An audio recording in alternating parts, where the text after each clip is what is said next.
அஸ்ஸலாமு அலைக்கும். என்ன அஜீம், நல்லா இருக்கியா? வலைக்கம் அஸ்ஸலாம், நல்லா இருக்கிற பாரிஸ். அப்புறம் எங்க போயிட்டு இருக்க? மதரசாக்கு.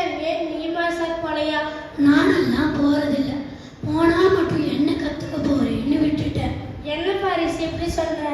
மதரசாவில் குர்ஆன் தஜ்வீத் முறைப்படி அழகா சொல்லித் தராங்க, தொழுகை சொல்லித் தராங்க, மார்க்க ஒழுங்கம் சொல்லித் தராங்க, இஸ்லாத்தின் சட்டங்கள் சொல்லித் தராங்க, துவாக்கள் மற்றும் ஹதீஸ் சொல்லித் தர்றாங்க, நபிமார்களோட வரலாறு சொல்லித் தராங்க. இப்படி எவ்வளவோ நல்ல விஷயங்கள் சொல்லித் தராங்க. அதெல்லாம் சரி. எங்க வீட்டு பக்கத்துல ஒரு பையன் மதரசாவுக்கு போறான். ஆனா வருஷ கணக்கா அலிஃப் பார்த்தாதான் ஓதுறான். குர்ஆன் தொடங்கின மாதிரியே தெரியல. அதான் அப்படி சொன்னேன். ஓ, அந்த பையனா? அந்த பையன் வருஷம் ஒழுங்கா வந்தாதானே? வாரத்தில் 2 நாள் தான் வரான். இப்படி ஓயாம லீவ் எடுத்துட்டு இருந்தா பசங்க எப்படி குர்ஆன் எடுப்பாங்க? பேரண்ட்ஸ் அதில் அக்கறையே காட்ட வைக்கிறாங்க. ஸ்கூலுக்கு மட்டும் கரெக்டாக அனுப்பி விடுறாங்க, ஆனால் மதரசாக்கு அனுப்பி விடுறது இல்லை. எங்கேயாவது கெஸ்ட்டு வீட்டுக்கு போனால் மதரசாக்கு லீவு, கெஸ்ட்டு அவங்க வீட்டுக்கு வந்தால் மதரசாக்கு லீவு, ட்ரெஸ் எடுக்க போனால் மதரசாக்கு லீவு, ஏதாவது கடைக்கு போனால் மதரசாக்கு லீவு. இது கூட பரவாயில்ல. அடிக்கடி நனிமா மௌத்துன்னு சொல்கிறாங்க. ஒரு நனிமா எத்தனை தடவை தான் மௌத்தாவாங்களோ தெரியல. பேரண்ட்ஸ் என் பையன் ரொம்ப நல்லா குர்ஆன் ஓதுறான், குர்ஆன் இன்னும் தொடங்கலன்னு சொல்கிறாங்க. ஆனால் அவங்க மதரசாக்கு ஒழுங்காக வந்தால் தானே? நீ சொல்றதும் சரிதான். ஆனா லீவ் எடுக்காம கரெக்டா வர பிள்ளைங்களோ குர்ஆன் சீக்கிரமா முடிக்கிறது இல்லையே. அதனாலதான் மதரசாவோட ஒழுங்கா ஓதி கொடுக்கறது இல்லைன்னு நினைச்சேன். நீ கேட்கறது சரிதான். பையன் குர்ஆன் சும்மா சொல்லி கொடுக்கறது இல்லை, குர்ஆன் தஜ்வீதோட சொல்லி தராங்க. அந்த பசங்க ஒழுங்காக ஓதினா தானே குர்ஆன் எடுப்பாங்க. தஜ்வீதா அப்படின்னா என்ன? தஜ்வீத் தான் குர்ஆன் எப்படி இறங்கிச்சோ, நபி ஸல்லல்லாஹு அலைஹி வஸல்லம் அவர்கள் எப்படி தவறாம ஓதுறாங்களோ அப்படி கரெக்டாக ஓதுறது. ஏன் தஜ்வீதோட தான் குர்ஆன் ஓதணுமா? தஜ்வீத் இல்லாம ஓதுனாதான் என்ன? என்ன பாரிஸ் எப்படி சொல்கிறேன்? தஜ்வீத் சாதாரணமான விஷயம் இல்லை. தஜ்வீத் இல்லாமல் குர்ஆன் ஓதுனா அது பாவம் ஆயிரும், அர்த்தம் மாறி போயிடும், தொழுகை கூட கூடாமல் போயிடும். உதாரணமாக குர்ஆன் சில இடங்களில் ஹலக்கன் வருது. அப்படின்னா இறைவன் படைத்தான் அர்த்தம். இதே தஜ்வீத் தெரியாதவன் அலக்கன் ஓதுறான், அப்படின்னா மொட்டை எடுத்தான் அர்த்தம். இங்கே பாருங்க, ஒரு வார்த்தை தவறானாலும் அர்த்தம் மாறி போயிடும்.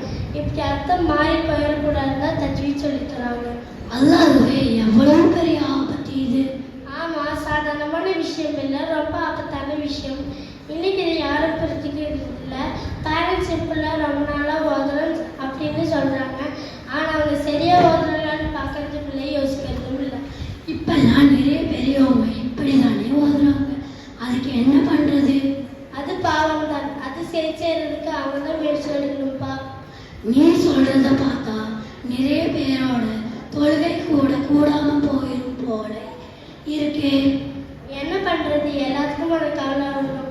அல்லாஹ்வுடைய வேதத்தை தேவையில்லாமல் வந்து எல்லாரும் நினைக்கணும். ஆமா ஆமா, அந்த கவலை எல்லாம் இருந்தாதான் தப்பில்லாம ஓதணும்னு எண்ணம் வரும். அது சரி, மதரசாவுக்கு வர பிள்ளைங்க குர்ஆன் முடிக்கிறது இல்லைன்னு சில பேர் கம்ப்ளைண்ட் பண்றாங்கல்ல, அதுக்கு நீ என்ன சொல்ற? குர்ஆன் முடிக்கிறது முக்கியம்னு யாருப்பா சொன்னா? என்னப்பா இப்படி சொல்லிட்ட? குர்ஆன் முடிக்கிறது முக்கியம் தானே? குர்ஆன் தஜ்வீதோட ஓதி முடிக்கிறது முக்கியமா, இல்லை ஏனாந்தானே ஓதி முடிக்கிறது முக்கியமா? குர்ஆன் தஜ்வீதோட ஓதுனா அவங்க எப்போ வேணாலும் முடிச்சுக்கலாம். நீ சொல்றதும் சரிதான்.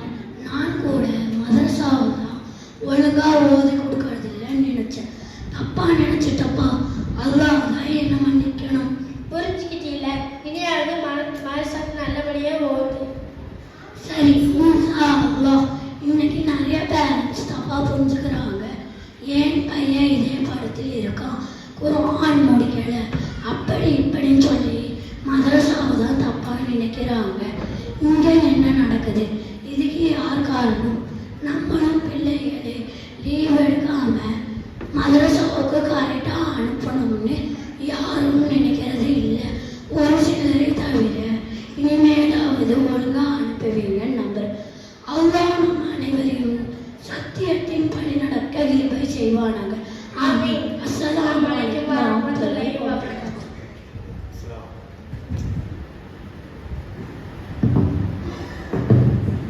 மாணவர் அசீம், முகமது ஃபாரிஸ் இருவரும் மதரசாவினுடைய முக்கியத்துவம் பற்றி உரையாடினார்கள். நிறைய மாணவர்கள் இந்த மாதிரி தான் இருந்து கொண்டு இருக்கிறார்கள். எத்தனையோ வருஷம் வருவோம் மதரசாவுக்கு, ஆனால் குரானே எடுக்க மாட்டோம். காரணம் என்னன்னா அதுக்கு நிறைய லீவ்